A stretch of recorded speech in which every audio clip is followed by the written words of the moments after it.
All right. Welcome back to the next episode of Herbie Sports Talk. My name is Tyler, Big Herbie Herbach, and as always, to the left, Little Herbert Herbach. Yes. There we go. I'll do my own intro from now on. Welcome back, guys. We're going to touch on March Madness again. Yep. Last episode, we talked about the preview, going through the bracket, made our entire picks on Selection Sunday itself. We are having half the Sweet 16 ready to roll. Yep. Waiting on the other half that games, or all the games get played tomorrow. We want to run through. There's some major upsets that no one predicted. No one even close, and we didn't think there would even be a slight prediction. I mean, I think the upset we talked about was like a 10-7 type of matchup where there was no double-digit seeds upsetting a top 5 seed in our bracket at all. Yeah. If you watched the last episode, you heard me repeatedly say that this was going to be a very chalky tournament, and damn was I wrong. Yeah, we were very off. It was bad. If you listened to me and made picks based on what I said, I apologize to you because I was wrong. So, but I mean, again, everybody in the country was wrong by the end of day one. There was not a single perfect bracket left at the end of round 64. Yeah, it's pretty crazy. And so it was, March Madness wasn't actually madness this year. It has been one of the most upsets we've seen in some time. Yeah. So we're going to run through the first round here, update our board as we talked about. We're going to keep you guys updated through all the rounds and go over the big upsets and kind of talk our way through it and keep looking forward here. Yeah, so we'll start over here in the West. Not any major upset. Well, one major upset over here, Ohio beating Virginia. So that's our first miss on this board is that one. So we're going to go ahead and put Ohio into this for you. Honestly, Ohio for as good as the defensive team Virginia can be, they can be very lacking on the offside of the ball, and that's basically what this turned into. Because, it was a low-scoring affair. Ohio won 62-58. Yeah. It was a defensive type of game, which normally helps Virginia, but, if you can't, get buckets on one side of the court and only get stopped, you're not going to pull out a lot of revenues. The interesting thing that I thought was Ohio shot better from the field, better from three-point, and better from the free throw line, but had 10 turnovers compared to Virginia's only 3. And so it's surprising. You're talking 7 differential turnovers. Virginia should have easily won that game if you're turning turnovers into point differential. Right. Virginia should have ran away with that game. You're talking seven turnover differential is ginormous. You can win off of just a 1 3-point turnover differential. That's all you need. The fact that Ohio outshot them on all categories was surprising. I didn't think anybody predicted Ohio had that type of offensive power. Right. They just hit better. But again, it comes down to Virginia just really lacking on the offensive side. They're not a big a team that's going to go and hit a bunch of outside shots. It's just not their game. It is surprising, having a +7 turnover differential for the game, that didn't turn into more fast break points for them. No. Which probably could have made the difference in the game. Yeah, and we talk about the interesting thing we're talking about defense is that Ohio out-rebounded Virginia by 9 boards, if I'm correct, or 38-29. Okay. So yeah, 9 boards. Is that on the defensive side, or is that Ohio getting offensive boards? Well, they should have offensive boards written down there too. It's 6-6, so it's entirely on defensive rebounds, 32-23. Yep. So that really just comes down to Virginia not hitting shots and not having and not probably to give up more to have more turnovers, but then still win the game and you out rebound them. It just shows Ohio was probably playing with just more energy. Right. And sometimes that hyper energy, that franticness can lead to more turnovers. But ultimately, it's probably what will end up winning them the game. Yeah, it definitely seems that way. So big ups. They're going on to face Creighton, and that we'll see Creighton's a high-powered offense there, and so we'll see if Ohio's defense can pull them down, or if they're going to need to step up offensively to keep up with the firepower of Creighton itself. For sure. We do already have a couple of really high seeds in the Sweet 16, and maybe Ohio can join them there. Possibly.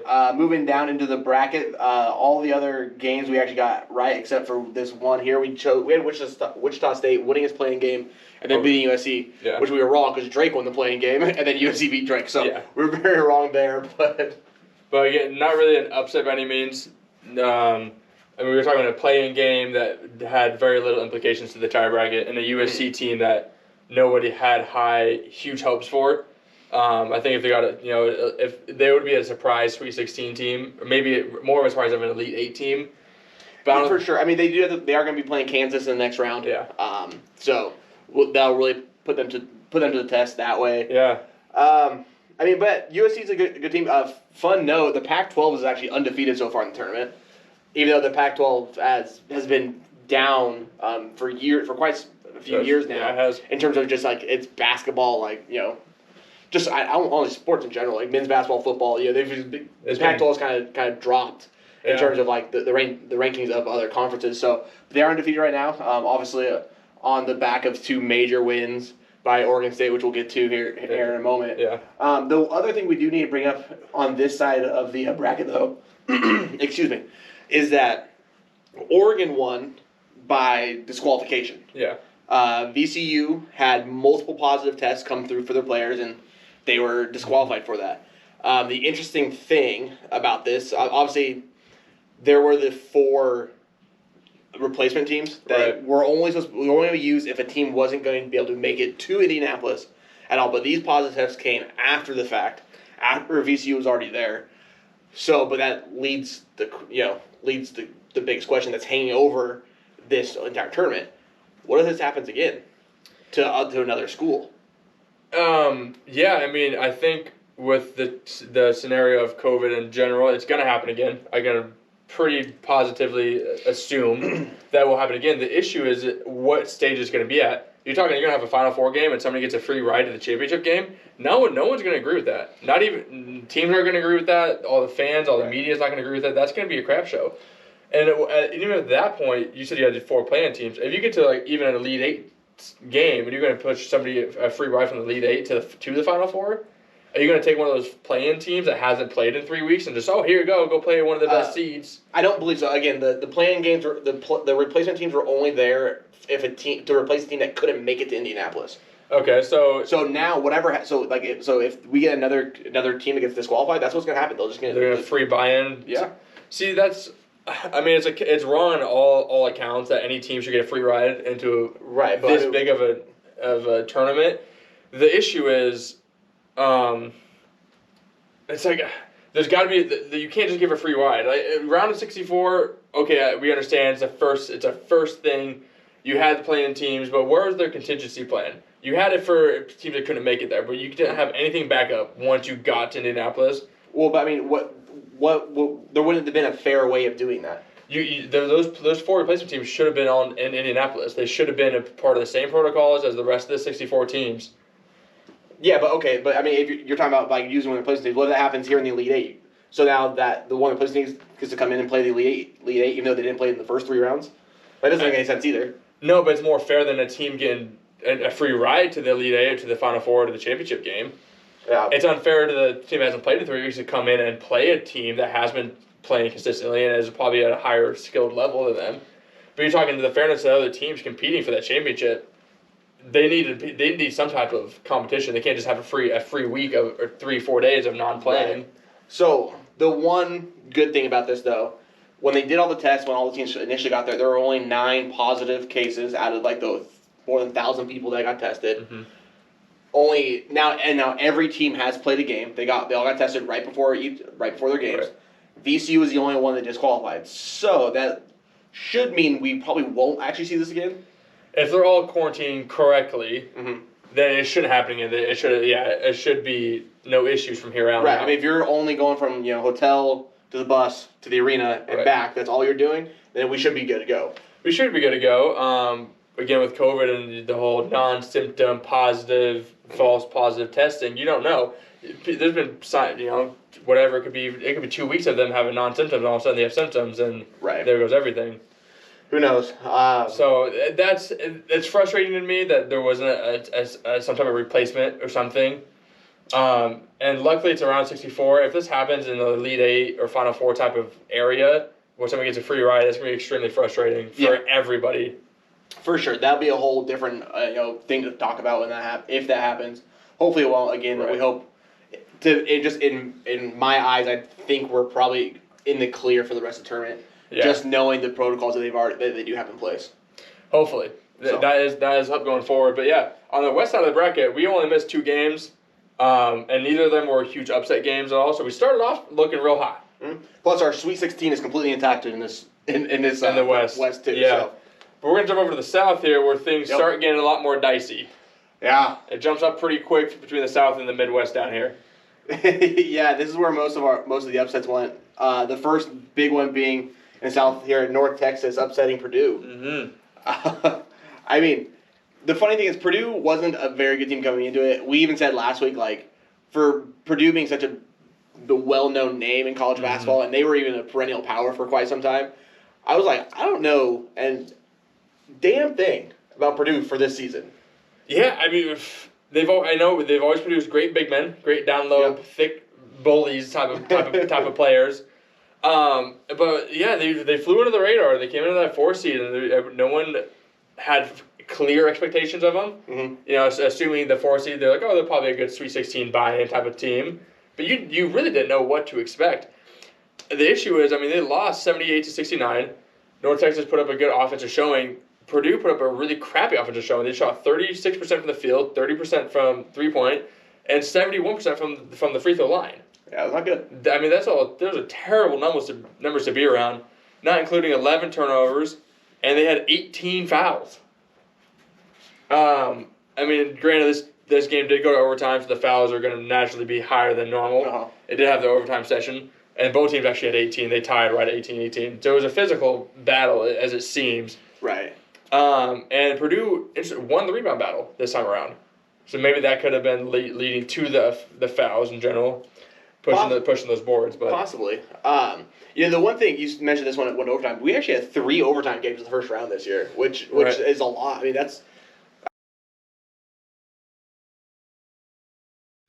So that Final Four, I mean, that hurts. That is dangerous. That's another bracket buster, like you're talking an Ohio State game. Mm-hmm. That's one that destroyed all brackets if it was already destroyed. Yeah, for sure. I mean, a lot of people had Illinois at least to the Final Four, if not national championship game. Yeah. So that's gonna it's gonna hurt most people.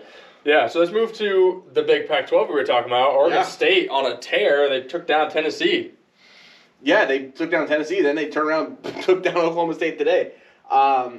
I mean, and I'll be completely honest. I said this last week. I've said it all. Like everybody I've talked to, Oregon State's not a good basketball team, but they're winning games right now. I don't know why. I don't know how, but they are.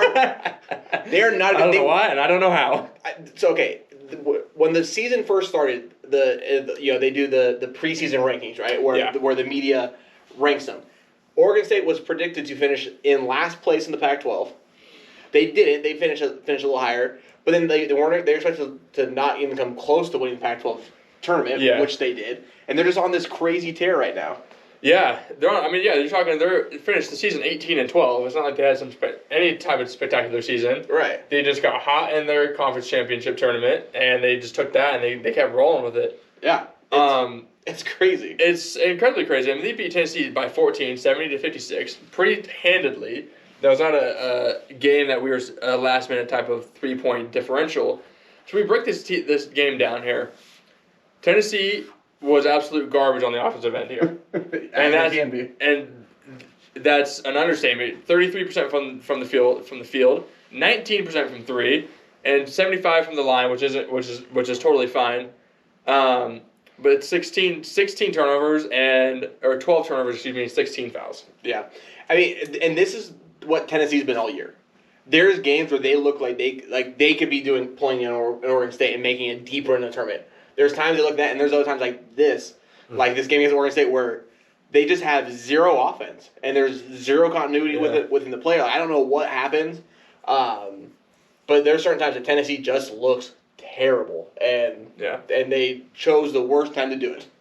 They did, and overall, Tennessee's been a shaky team.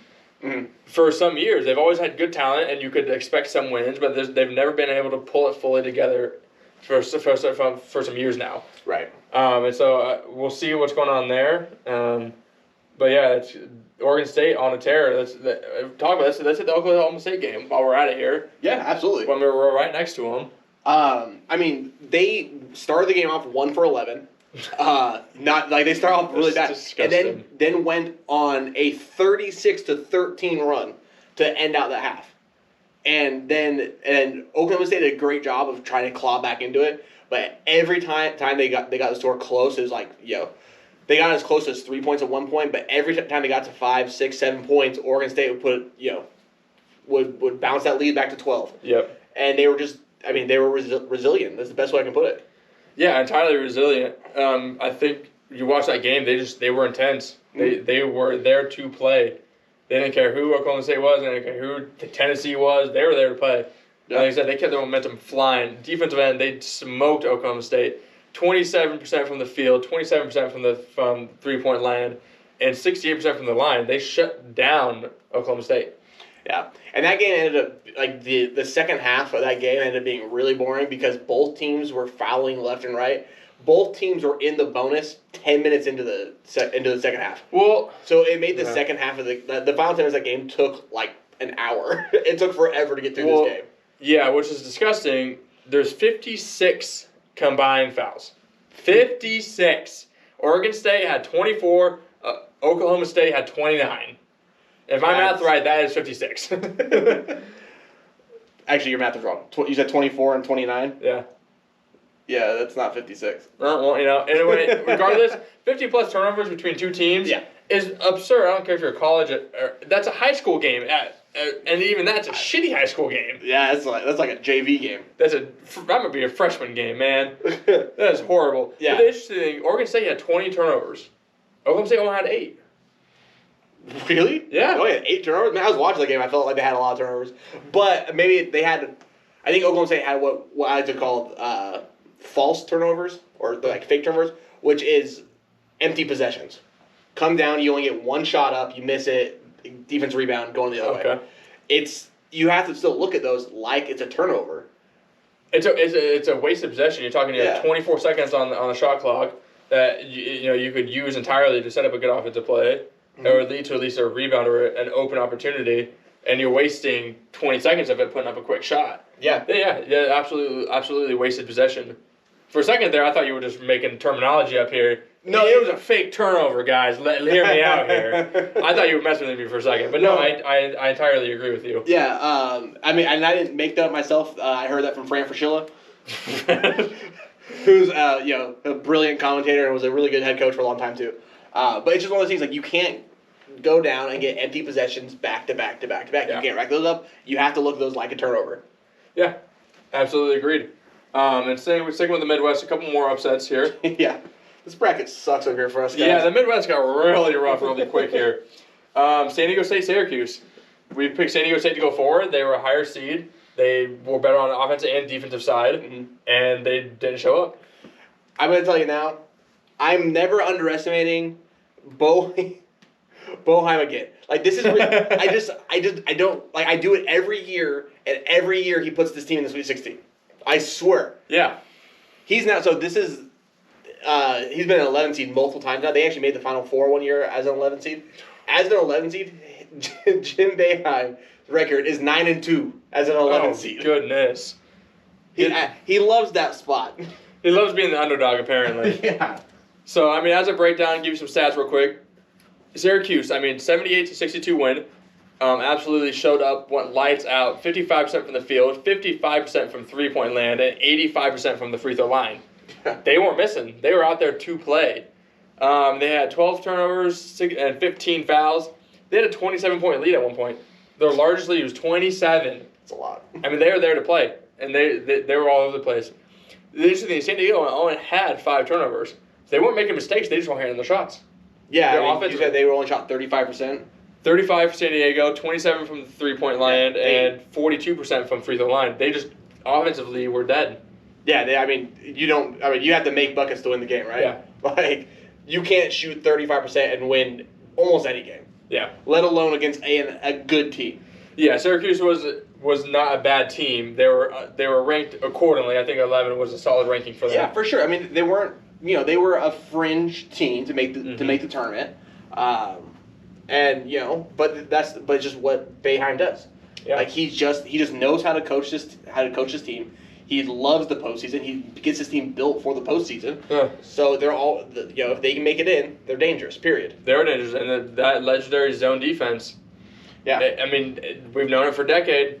How good it is, and no one can seem to get around it. It does not matter. Yeah, it reminds me of the triangle offense of of the Bulls and the Lakers back in the day. yeah, of Phil. Yeah, Coach Phil. Yeah, it's just one of those things. Like, so few teams run a zone, and when they do, it's in like small, small portions of a game, like a couple minutes here and there, just to give you a different look. But when they practice, this zone, that's all they do is this zone defense. Teams, when they go to play them in the tournament, who don't play against the zone like at all the entire year, have no idea how to break it down. Yeah.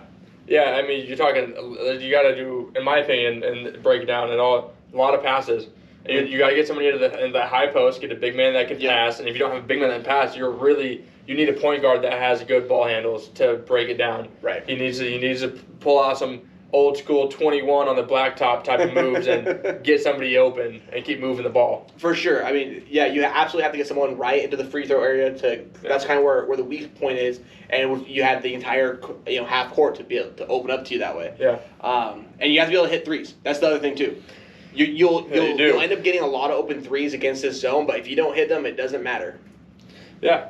No, it does not matter. So let's move on. Syracuse, another upset over West Virginia. Puts themselves in Sweet 16. We had West Virginia going into the Elite Eight versus Illinois. Yep. So that really is another daunting hit for us. Yep. And again, let's talk about Syracuse's offense. 52% from the field, 45% from the three-point line, and 63% from the free throw. A little low on the free throw this time around, but still lights out from the field and from three-point. Turnovers were a little higher, they had 15, and 14 fouls. So, but this 75-72, a lot tougher game versus West Virginia here. Yep. Not what we expected from them. It was. I mean, but Syracuse was actually up pretty big in this game at one point in this game too. They had a 14-point lead at one point. West Virginia, when they started to press, they're not press Virginia anymore, but they were pressing for most of the second half. But honestly, it was like watching Syracuse during the press was so bad to watch. It looked like they've never seen a trap before in their life. Yeah. I mean, it's the only reason West Virginia got back in this game. They were making so many terrible plays out of these traps, like steal after steal, turnover after turnover. Like one time, like one of them, like the dude will try to pass out of it and just threw the ball out of bounds, like overthrew his man, completely. So I guess as a coaching point, Jim Boeheim, get your team to learn how to break down a press and a trap a little bit because it was terrible to watch. Yeah, West Virginia did have 8 steals as well. I mean, the majority of them came from the second half from that press defense. Yeah. But again, Syracuse pulls it out and it really, puts another dinger right under our bracket here. Dinger. And so that, for the most part, wraps up our Midwest here. Yeah. Houston, Rutgers, we got all correct. Moving forward into the Sweet 16. So between the South and the Midwest, Sweet 16, we have 1, 2, 3 right. Ouch. That's pretty bad. That's not good. Especially when, and then you want to move into the Elite Eight here too. That one's going to be wrong, and that one's obviously wrong. Actually, those 3 are all wrong. The only one we have right in the Elite Eight, regardless right now, is Baylor. That they still have to win. These teams are already out. So, this side of the bracket is atrocious. Yeah. Let's put it at that. Let's go to the East side. Hey, remember when we said we were good at this? Hey, that's why we have a competition with everybody else. And neither of us or our consensus bracket is in the number 1, by the way. Not even close. We're just bad. My highs. You might get like 1 or 2 throughout the entire tournament. We got 3 in the first round. Pretty fun. It was a really good first round. A lot of really close games. Yeah. Actually, not that many. Like a couple blowouts. Obviously, like Gonzaga won by 50. But but most of the games were really tight. Yeah. And they're really, really entertaining first round. I was impressed. I was super impressed. I did not expect it. There's some upsets that almost happened that could have happened. Like we skipped over Eastern Washington University over Kansas here. Mm-hmm. They had an 8-point lead at halftime versus number 3 seed Kansas and only lost by 8. They had a chance to pull that game out. So I mean, you're talking tight games and close games between. No matter what rank you were, there was a lot of close games and hard-fought games. It was super exciting first round, though. Yeah, sure. And even staying in the South, Colgate was up on Arkansas until like the late second half, before Arkansas finally got going here and really was able to take the game back over. And they did it, and they basically did the same thing here against Texas Tech, and the game that they played today. So I mean, Arkansas is. I told you I like that team, and I think that they're scary. Moses Moody is an absolute baller. Yeah. So far, your argument of pulling Arkansas it was been good so far. Yep. Let's move on to another game that was more of an upset. Virginia Tech and Florida here. Mm-hmm. We took Virginia Tech to pull that game, and Florida showed up that game. Yeah, but the game was it was tight towards the end. It wasn't a blowout. Virginia Tech was right there with them. They just couldn't get it done. It was close, but yeah. So one more that we missed on this side. Yeah, this side of the bracket's really rough for us guys. It gets. I think it's mostly rough because I think everybody and all brackets know this. That Ohio State should have been an Elite Eight team, and Oral Roberts comes in and just shuts the lights out on these guys. So they said that game because that's probably the biggest game we're going to talk about for the most part is the Oral Roberts team in general because we have another game to get to here in a minute about them as well. So you're talking 75-72 was one of the 3 overtime games that you mentioned. Yep. I don't know. I mean, there's game. I don't know how much to say about it. It was so surprising in all facets of things. Yeah, I mean, and Oral Roberts has a really, really good player. Their point guard, Asmus. I think if I'm saying that correctly, he's really good. But it wasn't even him. Another player on their team dropped 30 that day, which you never would have expected. But there's a really good chance. I mean, Oral Roberts. I mean, they obviously beat Florida today too. Yeah, and that's. I mean, they're on a run. They're only the second 15 seed to ever make the Sweet 16. Yeah. The only other team to do it was a few years back when Florida Gulf Coast did it. Yeah, and they were 13 seed, and they went on. No, they're 15 seed. Were they? Oh, excuse me. Yeah. This is only the second time 15 seeds made the Sweet 16. Excuse me. The interesting thing about the Ohio game is Ohio shot better from the field. They shot horrible from 3-point, 21% from 3-point land. They did not have a good day from outside the arc. They also only shot 50% from free throw. So I mean. Between fouls, too, there were 16 for Oral Roberts, 17 for Ohio State. So they did not capitalize on any points from the line for 16 fouls. But they Ohio State out-rebounded Oral Roberts by a crap ton. Yeah. You're talking 32-49. I mean, that's not even anywhere close. And a lot of it, there were 13-8 on offensive rebounds, but majority on the defensive side. So they were locking down on the misses of Oral Roberts, but they were not converting on anything on the offensive end, it seemed like. You're talking... 17 fouls, and you're only pulling out 9 points out of those. 9 points, shot 50% from that free throw line. So, I mean, Ohio State, if they hit those free throws, they would have won by 10. Right. In that ballpark of range. Yeah, I mean, Ohio State is the better team, clearly, but Ohio State played like crap. Yeah. They did not show up for this tournament, period. And when you don't bring your best, you're going to lose. That's the way it goes. Do you think that has any implication to do on the final conference championship game that they went to OT with? They had a long, hard-fought game, and then 1 day of rest, and you come right back to play a team that everybody assumed they would beat, and so they just assumed that their intensity probably wasn't there. Mm-hmm. As we mentioned earlier on some teams that they the higher seed, their intensity might not have been there. Yeah. And Ohio State, it could have been their energy was not there as well. I mean. Possibly. You're talking back-to-back overtime games, if I'm not mistaken, right? Yeah, but, I mean, you're also talking about kids that are, 18 to 22.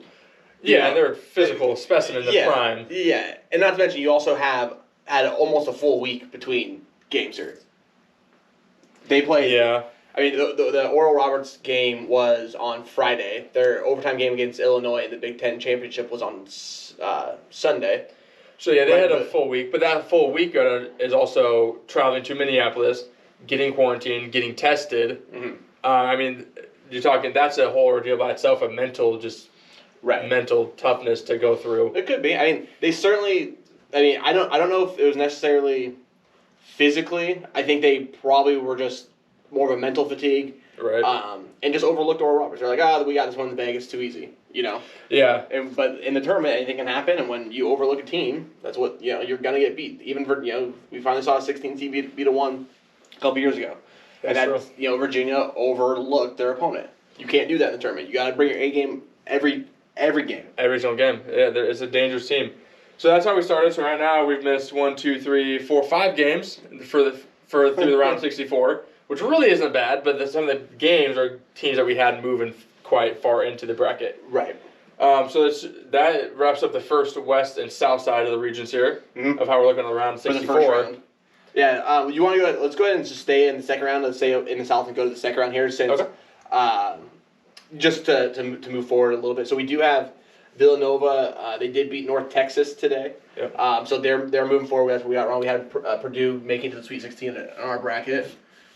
So that kills pretty good there. Purdue with back-to-back losses that really kind of messed up our entire South For sure. top end of the bracket. But I mean, I gotta give it up to Villanova. They seems like they finally figured out how to play without Gillespie being there, as we talked about. I thought that's why I know there was a very good chance that Winthrop would beat them in the first round. Right.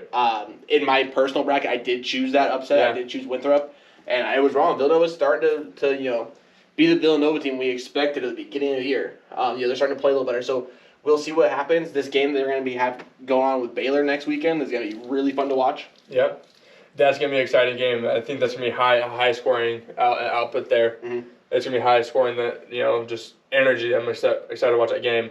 Let's hop down here, though. We did Texas Tech and Arkansas. We were spot on right there. Yep. Missed on Oral Roberts, as the entire country did. Yeah, I don't want to hear crap from the comments from you guys. So we have Oral Roberts taking down Florida. Let's just touch on that game in a quick second here. 81-78, another really tight game. And then you look through the stats here. Florida again out-rebounded them. More turnovers as well. They were 20 compared to 12. So Oral Roberts, plus 8 on the turnover differential. Mm-hmm. But you got out-rebounded by Florida. Florida shot 55% from the field. I mean, it's not like they were having a lackluster type of day in an overall sense. The main issue really is turnovers, is all I can see, because they also out-rebounded them by a lot, outshot them, and just didn't capitalize. Yeah, and on top of that, I mean, Florida actually got up 2 shots at the end of the game to try to tie it. Yeah. They had 2 3-point shots, and they missed them both. I mean, neither one was a great look, if I'm going to be completely honest about it. But still, they had 2 chances there and missed them both. So, super tight game. I mean, Oral Roberts is showing up. Yep. Trying to make a name for themselves in the history books. And if they push into the Elite Eight, then I think that name is cemented in history. That'd be quite the run if they upset Arkansas here. I mean, if you take down Ohio State, Florida, and Arkansas in one tournament, I mean, that's going to change the entire program for eternity. Oh, for sure. I mean, the guys that, obviously it's not like they're going to, compete for, a top 100 recruit, right? No. But those guys that are thinking, the one school or the other, they're more likely to pick Oral Roberts after they go on a deep run. Yeah. Because they like to see where the programs go. Yeah, it's going to add a little bit of pedigree to their name that wasn't already there. So, I mean, those are the 2 major upsets on this side. Mm-hmm. Move into the Sweet 16 that were set here. So let's hop down to the Midwest, and there's some upsets here that also lead to Sweet 16 changes that we had set up. So let's run through this. I mean, I think the biggest one, obviously, was the Illinois-Loyola Chicago game. Yeah, Loyola Chicago. I mean, we can't be surprised by this team anymore, guys. This is the second year in a row second tournament in a row that they've been doing this. They have the top-ranked defense in the nation, and it was on full display today. Full display. They locked down Illinois. The interesting thing is Illinois did not shoot terrible. I mean, if you're talking 45% from the field, 29 from 3, which that's on the downside, and 77% from the line.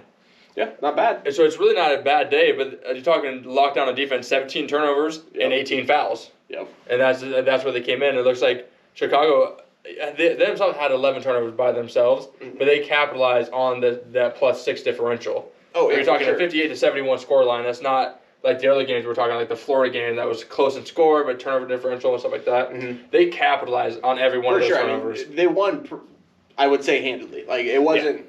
Yeah. They took their lead, and actually, if you look, Illinois did not lead at any point in this game.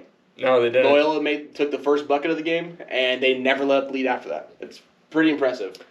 They came in with some fire. It could be another thing that we're talking about. Illinois has looked over that opponent.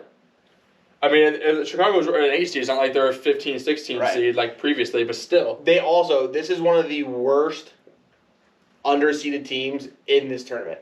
They had no business being an 8 seed. They finished the year ranked 17th in the AP poll. Mm-hmm. Ken Palm had him as a top 10 team in his statistics. Gotcha. and his offense and defensive efficiency ratings that are very well renowned at this point. Yeah. People use them they would rather use that than almost anything else because it's so realistic and he gets it right so many times. And it was a top 10 team in his rankings. So if that's the case, like Loyola Chicago probably should have been in this group as like the 4 seed that Oklahoma State had. Yeah, they very easily could have been. I think it's just you're talking about the pedigree of the name. Probably changed that selection just a little bit. Yeah. And they might be changing that here in the coming years. Talking back to back great tournament wins right now so far. So let me go ahead and cross off Illinois here, which that's a big one for us guys because we had him in the championship. My individual bracket's high as 16 right now. It's tied for 16. And we have 100+ brackets in that tournament right now in our challenge. Yeah. I will say that 2021 March Madness tournament has humbled me. Similar to how we got humbled by our NFL predictions. Did not go how we expected either. So you know what? Even the people that get paid to do this aren't 100% either. So you know what? Yeah. We're doing just as good as they are. And we're funnier, right? At least we think we're funny. Yeah, who knows? All right, let's move to this last side here. So let's hop into the east side. Let's hit the round 64 here. Mm-hmm. Not a huge amount of upset in reality. The biggest one I think I'm looking at here is BYU. No, Abilene. You're missing Abilene Christian. Excuse me. I forgot about the Abilene Christian team. Yeah, Abilene. But that was the big one here. Abilene Christian over Texas. I mean, honestly, I watched very little of this game personally, but I was talking to someone who watched the whole game, and he said it was the worst game of basketball he's ever seen. Like, neither team hit. I mean, the score was 53-52. Yeah. I mean, this game. If you look at this, the shooting percentages are just awful. Well, the interesting thing is that Texas wasn't terrible shooting wise. 45 from the field, 35 from 3, and 82 from the line. But Abilene Christian shot like shit. 30 from the field, 16 from the 3-point land, and 83 from the line. So they hit the free throws, but still, you're talking. I don't know how you win a game shooting 30%. I mean, we literally just said that earlier. You're not going to win games shooting 35%. Somehow they won. They shooting won 30. here, and I mean, I think when you talk about it, it comes down to turnovers. We're talking about 50+ turnovers in one game. Texas had 23 today by themselves, or yesterday, excuse me, when the game was played. Terrible. That's terrible. It's terrible. It's terrible. It's terrible, Shaq. 23 turnovers. I mean, that has got to be the entirety change right there.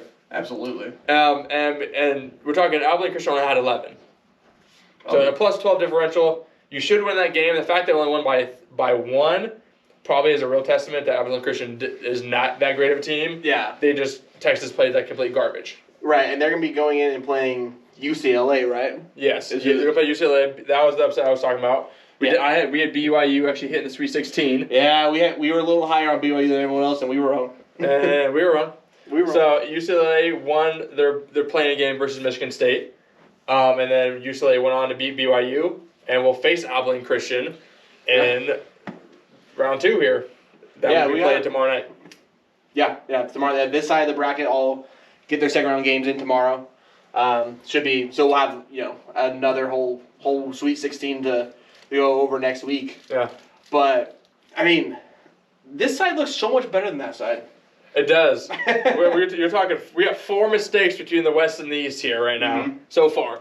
We'll have another issue here with BYU because we had them as a Sweet 16 team. Oh no, we have one more. Maryland beat UConn down here, which we did get to.